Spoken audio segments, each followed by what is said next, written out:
Have you ever heard of the glycemic index of foods and wondered why on earth should I care about this and how do I use it in making daily food choices?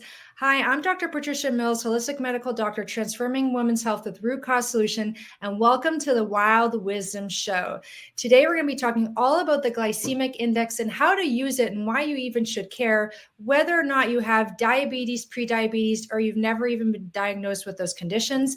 And today I have joining me Kathy, also known as the Sugar-Free Girl. She's an author, speaker, health strategist, and diabetes prevention advocate. And I am so excited that she's here to guide us through this super crucial information that you need for health promotion and also treatment for potential reversal of conditions like prediabetes and diabetes. Welcome, Kathy. So glad to have you here today. Well, thank you, Dr. Mills. It's so good to be here. Oh, yes. I love it. I love it. And, you run a very successful summit and, large conferences with many, many experts. You're an expert yourself. So I really value the information you're going to share here today.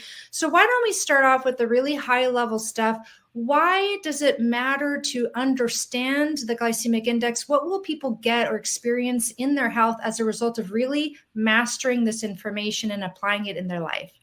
Well, I'm glad you asked that because it is a very, very simple measure of how your body breaks down carbohydrates. And as a result of just making these simple switches in your diet, you could potentially lose up to about 15 pounds in 90 days. And who wants to do that? Yes, without giving up taste.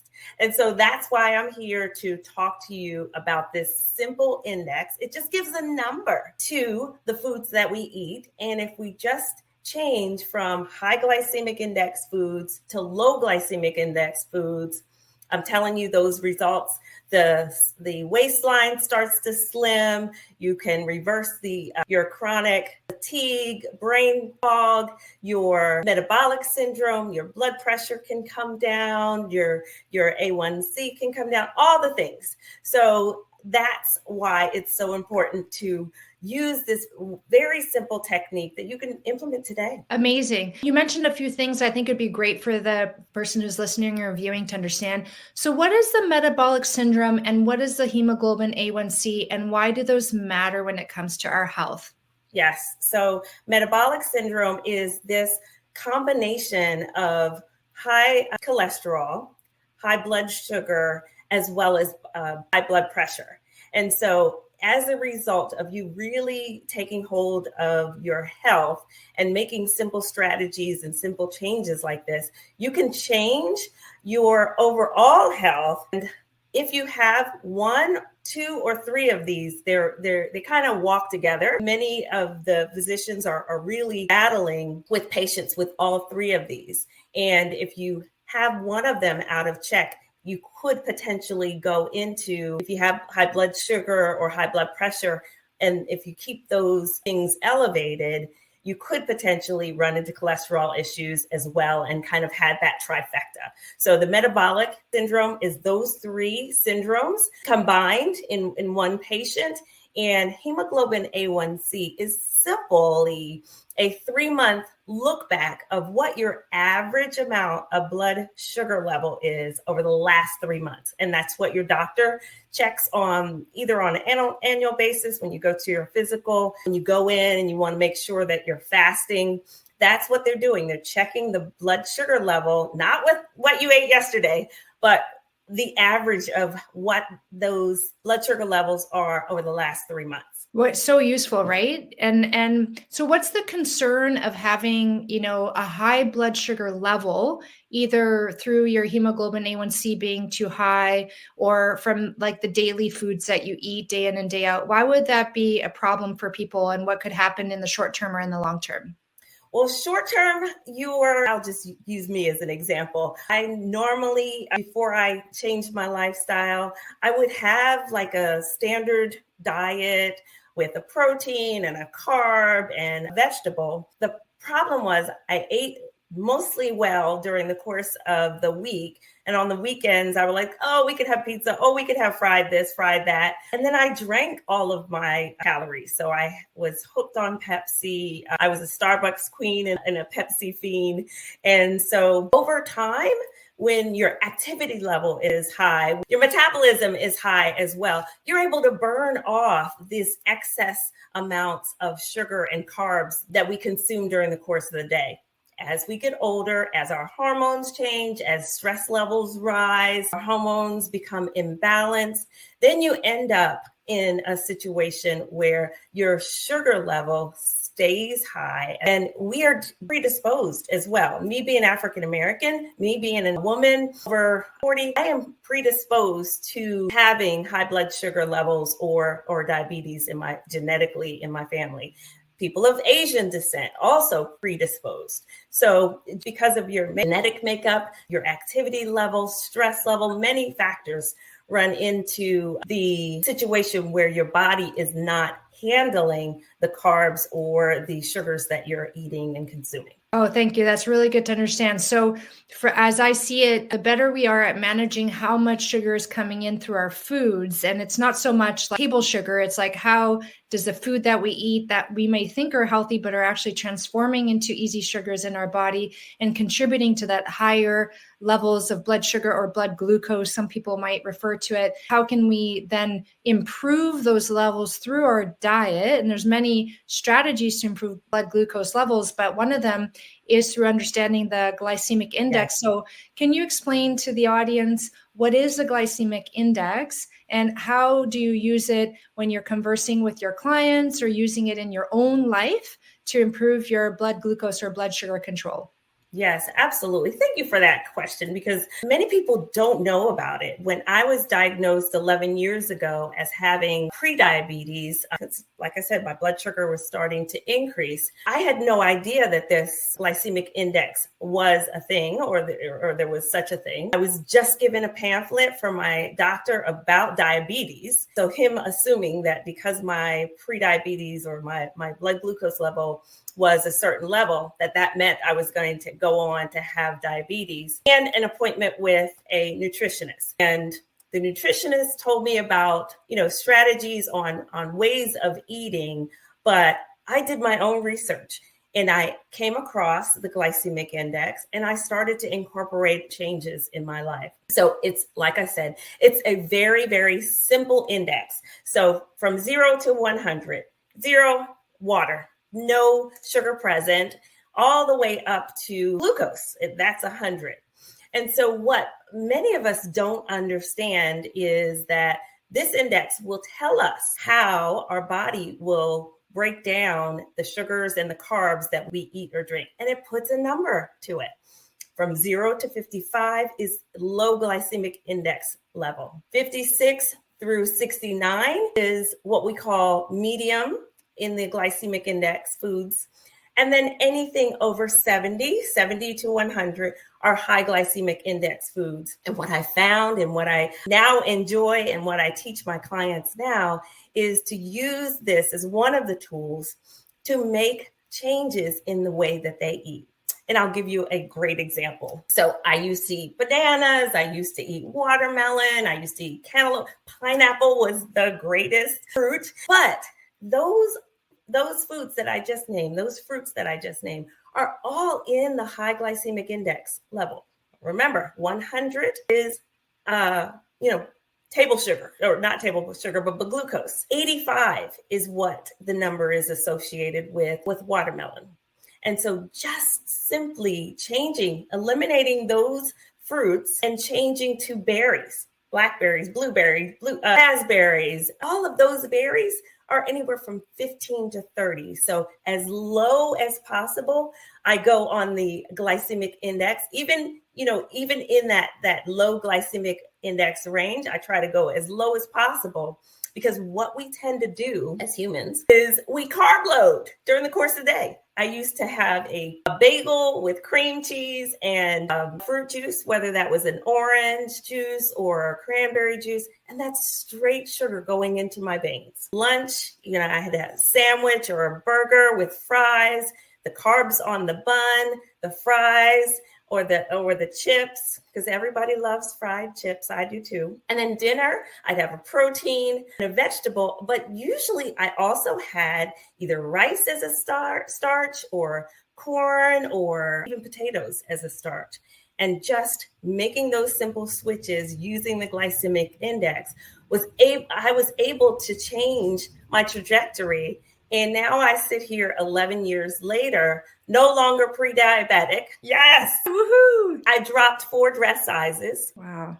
I went from like an 8, and I'm not a large person, but I carried everything in my waistline. And now I have a flat stomach. I've got 3 kids. They're in their 20s, 19 teens and 20s. And the great thing is that Dr. Mills, I've been able to sustain this lifestyle because I'm not giving up taste.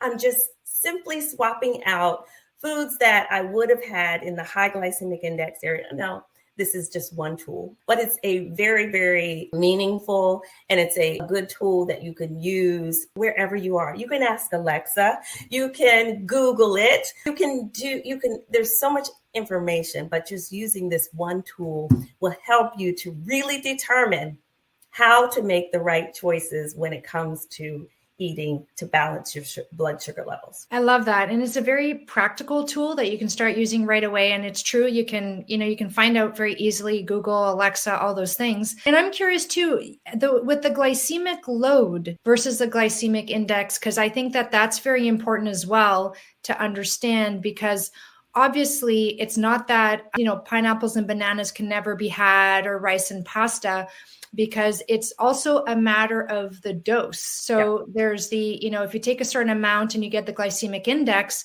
but when you consider, well, if I just minimize the amount of this high glycemic index food, which gives you the glycemic load, how much do you get in a serving, right? Taking that into consideration then allows you, and correct me if I'm wrong, for example, vegetables are a very low glycemic index food.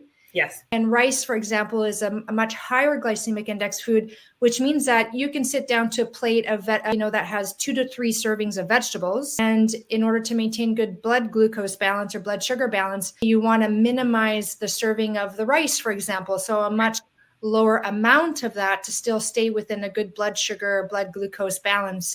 Do I have that right, that understanding? You do. And what in my example of what I used to eat, you could hear how I was constantly loading my body with either carbs or drink or sugar. I didn't mention a lot of desserts or anything like that. I had candy once in a while, but I was actually drinking them. So I mentioned the juice at breakfast. Then I would have a Pepsi at lunch and a Pepsi at dinner. And then I would, after work or, for a break, I would go to Starbucks and I would get a venti chai. And so I want you to understand that is constantly loading, like Dr. Mills was saying. It's the amount and the fact that our blood sugar levels during the course of the day stay so high because of how we make those choices over time. So It's important for you to reduce the amount, absolutely, but not carb load during the course of the day either. I understand. And glycemic comes from glycemia, which is a word for glucose in the blood, right? It's a medical term for it. So that's why it's a glycemic index. Mm-hmm. It's the amount of sugar or glucose. And, when I hear you speak, it sounds like one of your prime contributors is what you were drinking, right? For some people, it's the hidden sugars in the ultra processed foods. For some people, it's the sheer quantity. So like a full banana for some people is just too much, whereas maybe a quarter or half a banana is not too much of a load for them. Right. And for other people, it's, taking that pineapple and mango and banana and put it in a smoothie. And so here they are thinking they're having this super healthy, nutritious way to start the day when they're actually giving themselves a massive glucose sugar load because simply the quantity and the glycemic index together overwhelm the system. And so each individual has to do a self-assessment. Yes. And one can use the glycemic index and the glycemic load, right? So how much of that thing and how much glucose in that quantity is going to contribute, to that load in your body. So I find that's amazing.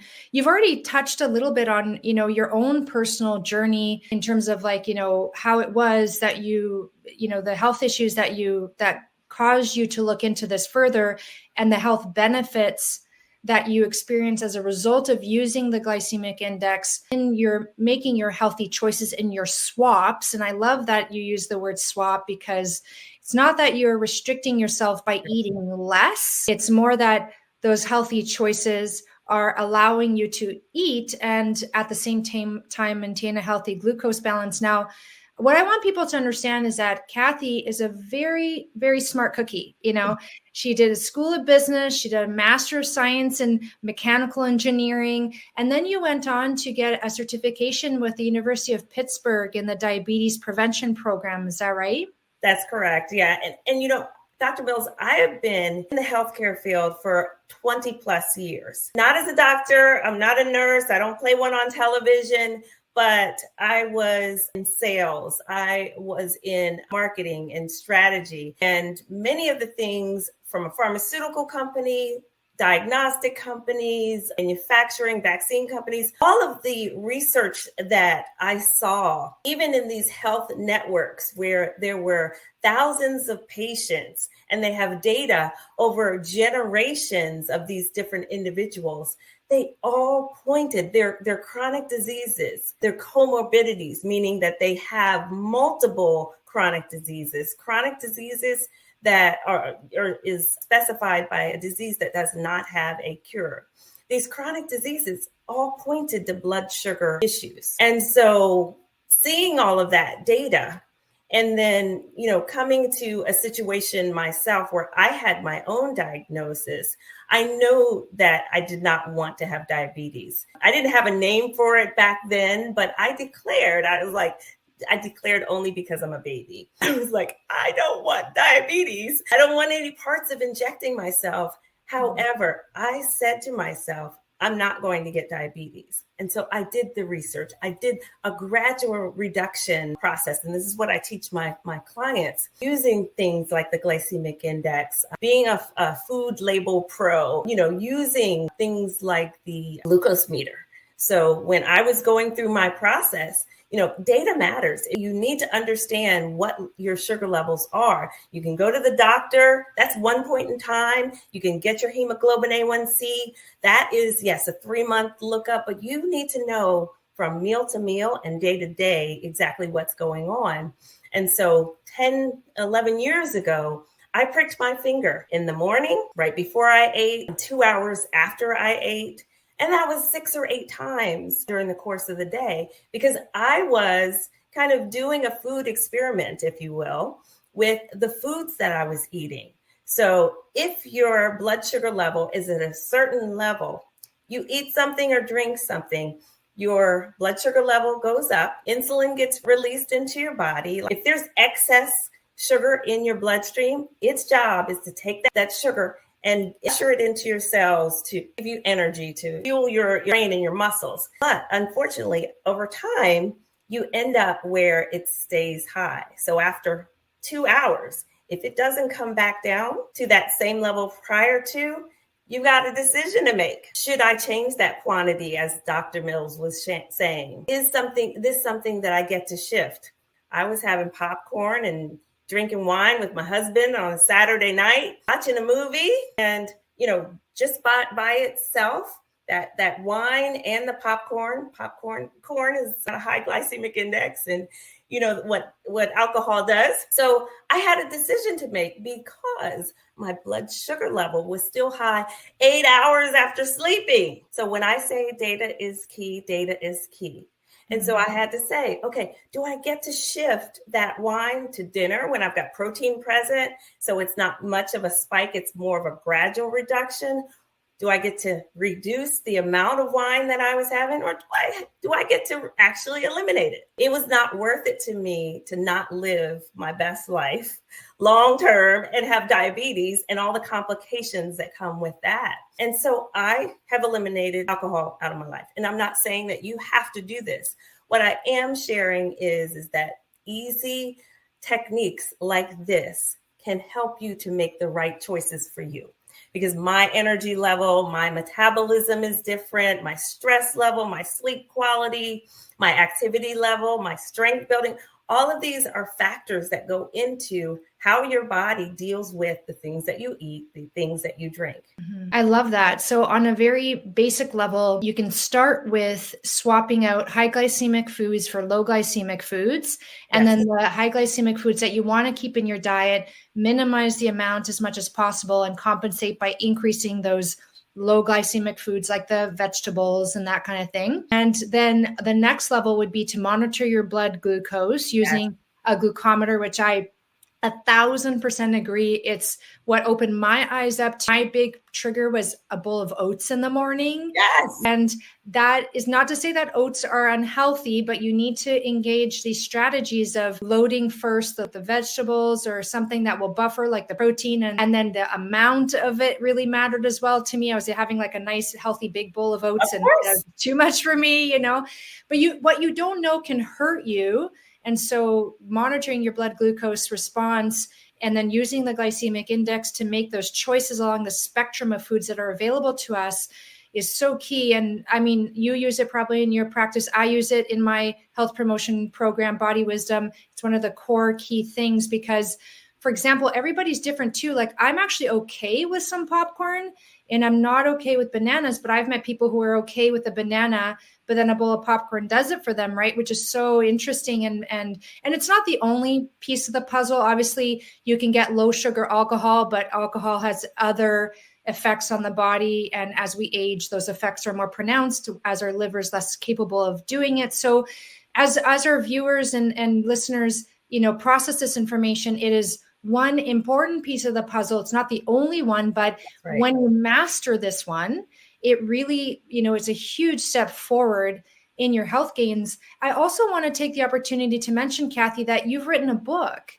with information for people who want to go deeper down this road. Oh, and Kathy's holding up, Oh So Sweet to Live Sugar Free. Tell me a little bit about your book and what someone could gain from additionally purchasing this to go deeper. Yes. Strategies, 5 success strategies to eliminate that progression to diabetes.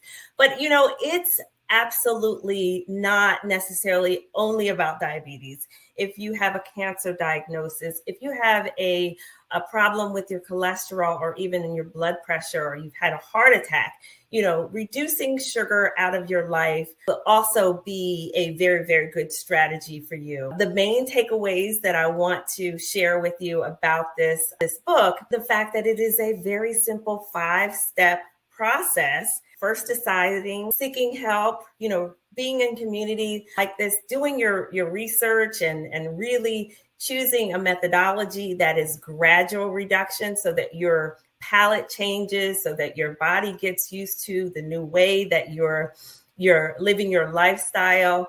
Measurement is absolutely key. We talked about not only knowing what your blood sugar levels are using a continuous glucose monitor, but measuring your sleep, making sure that you're hydrating. There are a whole host of things that you can measure to change and shift your metabolic health, whether that is your cholesterol, blood sugar, or your blood pressure. And my main message is that it's a very simple process. I was successful in doing it. And the great thing is that as women, we tend to be the person that kind of sets the tone in the household as far as food choices are concerned, how things are prepared, what is on the table and what is in the pantry and the refrigerator. And we have such great influence, not only in what we do, but what we don't realize is that just because I have the gene for being predisposed to diabetes or heart disease or cancer or anything else doesn't mean that it has to express. And so just making these simple lifestyle choices can help your entire family and your lineage. Absolutely. And with very few exceptions, the genetics load the gun, make you more vulnerable, but it's the environment, it's the lifestyle, it's the food, it's the drinks, it's all those things that then pull the trigger, and you can have a predisposition to diabetes and yet not develop it, or even develop the diagnosis and then reverse your way out of it. It is possible to reverse your way out of diabetes and pre-diabetes. I've seen it happen. It's been published in research. This is a key tool to be able to have that happen. Some people will go on short-term fasts, which means that they're getting a 0 glycemic index for a period of time, but you don't need to fast to get good results and better results. And I really want to highlight what you said because it's so true. This isn't just for people with prediabetes or diabetes or concerned about it. As Kathy mentioned, many different things. It can imbalance your hormones. To have high blood glucose, high blood sugar through the day can cause hormone imbalance. That's one portal. And also cancer. High blood glucose leads to inflammation in the body. And inflammation is a fuel for many health conditions affecting the brain and the body. So dementia, Alzheimer's, all the way through to cancer. And we're seeing a lot of those things these days. And so understanding the glycemic index and the way that Kathy has explained it and being able to use it to make those healthy food choices is just one of those tools in your toolbox that you just need to learn it once. You might need to do a little bit of review of certain things over time to, like, if you've never eaten a food before, you just look it up and get a sense of it. Yeah. And be aware of the amount, right? For example, like broccoli versus Skittles. If you eat 1 Skittle versus 3 cups of broccoli, you might have an equal glycemic index. But look at the amount, right? You had to eat, 3 to 5 cups of broccoli to get the same amount of glucose you would from 1 Skittle. So when you choose to eat low glycemic index foods, you can eat more with better health. So getting healthy is not necessarily about restriction and deprivation. No, just the opposite. Yeah, right. Exactly. I eat now, right? That's right. I use low glycemic index, not vegetables, breakfast, lunch, and dinner. I add green peppers and cucumbers to all 3 meals, even if I'm having a cooked vegetable. And so that way you get the fiber, you get those extra nutrients, and you are satisfied. And I also use low glycemic index fruits for my desserts. So when I tell you I don't give up taste, I still have that sweetness and that goodness. And there is a purpose to dessert. The dessert tells your body it's time to start the digestive process. And so having berries or kiwi, strawberries, raspberries, blueberries after your meal, it will be that indicator to start that digestive process. And if you're hydrated, there are so many good ways to make these changes where you're not giving up your taste. And you mentioned bananas. They're like a 55 on the glycemic index, but 2 kiwi have more potassium and more vitamin C than a whole banana.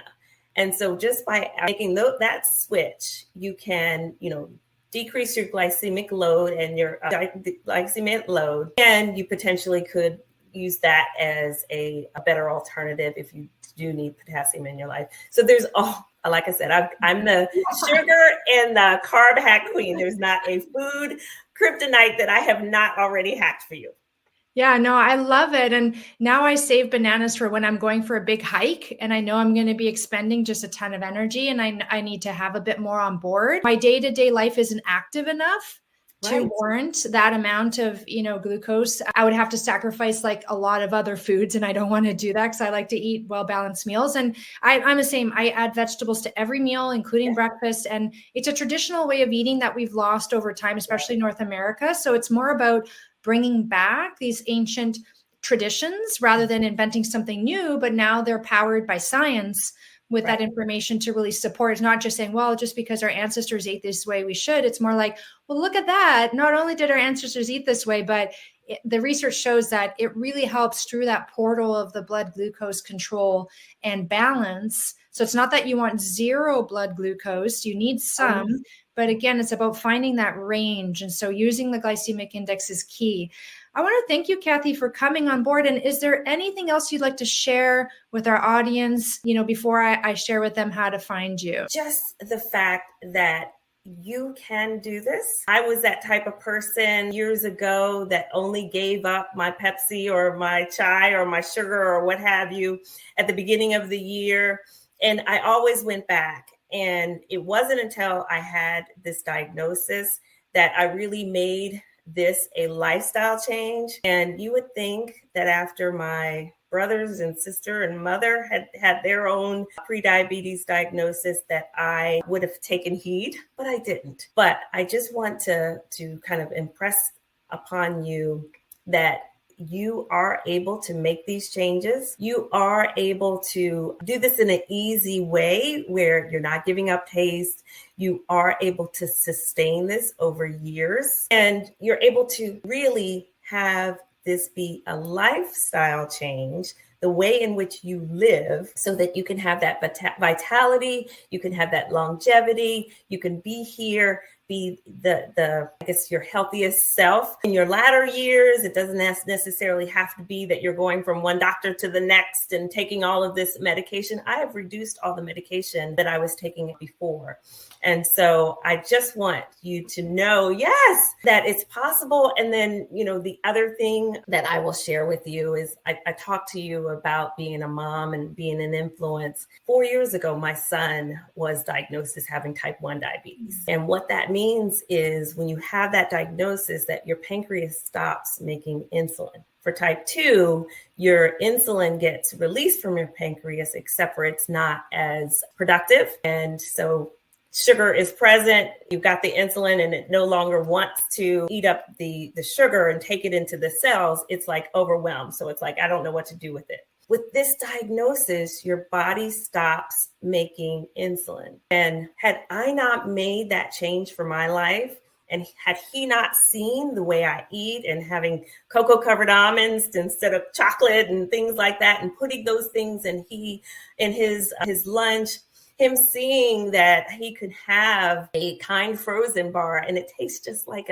ice cream. And he now is 4 years later still making insulin. And so when I say from an epigenomic perspective that you don't have to have the diseases that you're predisposed to, that you are the influence that you need to make, not only on your own behalf and your own health and your own longevity, but we owe it to our next generation to teach them to be the example on how to eat and how to live. Because we are slowly more. Yes, it has to start with us. We have to embody it. We have to live it, and we have to be role models. That's the first step. And sometimes I get people saying, well, people don't, my family doesn't want to listen to me. They're really resisting. And what I say, and I don't know if you'd agree, is like, be the change that you want to witness. Yeah. First, focus on yourself. It's hard enough to work on yourself. So make that the priority. If you notice that they're open and receptive, teach them the health wisdom, impart them the tips and things like that. And as they become more open to it because they witness your transformation, right, then, more can be imparted and shared and they come alongside versus you coming from above and kind of forcing them to do things. Now, when it's a young child, your responsibility is to be their guide and is to be their protector and their teacher. And so obviously you have a bit more influence in that situation. As your children grow older, or if it's your partner or other people in the family, then it's more about that, that role model and kind of, proximal, work that you do rather than direct. And either way, what ultimately needs to happen is you need to focus on yourself first. You need to put on that oxygen mask first, like they teach you on the airplanes. Put your own oxygen mask before you turn around to another person. Get yourself figured out, and then go from there. Right. And worst case scenario, you heal yourself. Best case scenario, everyone around you benefits. Yeah. And it's been in a very beautiful, organic, respectful way that doesn't overwhelm other people with, because once you start to learn about these things, you get very excited, I'm sure, right? Yes. I was the food police. I tried being the food police. It doesn't work. No, exactly. They might even reject it. They did. No, and I mean, even for Halloween with my kids, I teach them about it and they understand why. But, Halloween, we can't avoid candy 100%. That would also interfere with their social, it's just part of our, the fabric of our society. So I teach them they can only have it on a full stomach after they've had their, their dinner or their lunch, and we limit the amount, right? So, I have my own strategies with my kids, but it's about finding the best way that you can for yourself and your loved ones, and figuring out, with the least amount of friction and distress, but still, preventing these future conditions from occurring. And kids are getting these conditions much earlier. They are. Fatty liver disease. Which is a disease of an alcoholic. Our children are developing these as early as 5. And it just breaks my heart.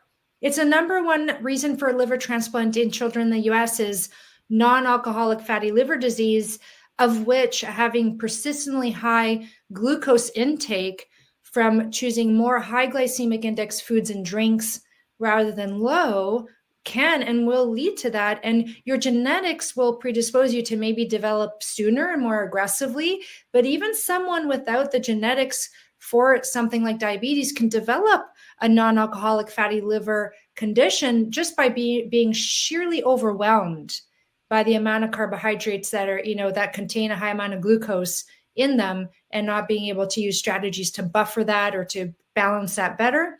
So Kathy, I want to thank you so much. Now, could you please share with our audience, and I've put up here, if you're listening to this on my podcast, it's her website, ilivessugarfree.com. Yes. So that's one way to find Kathy. What are some other, are there other ways people can connect with you, social media, anything like that you'd like to share? Yes, I am Sugar Free Nation on all social handles. And I also have a masterclass that I do on a monthly basis. It's called Crush Your Cravings Masterclass. That's how Dr. Mills and I have collaborated in the past. And it is all about cravings, food and sugar addictions, as well as emotional eating. So I create and give space to experts to come on, but you guys to interact with them and ask the questions that you need.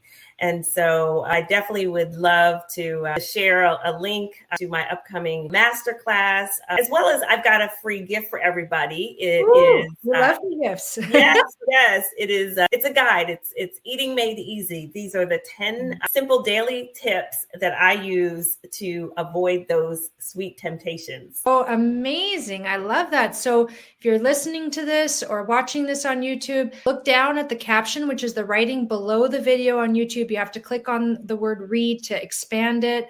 And you're going to see all the links that Kathy's mentioning, including the free gift. The same thing on podcast. Just look down in the caption, click on those links.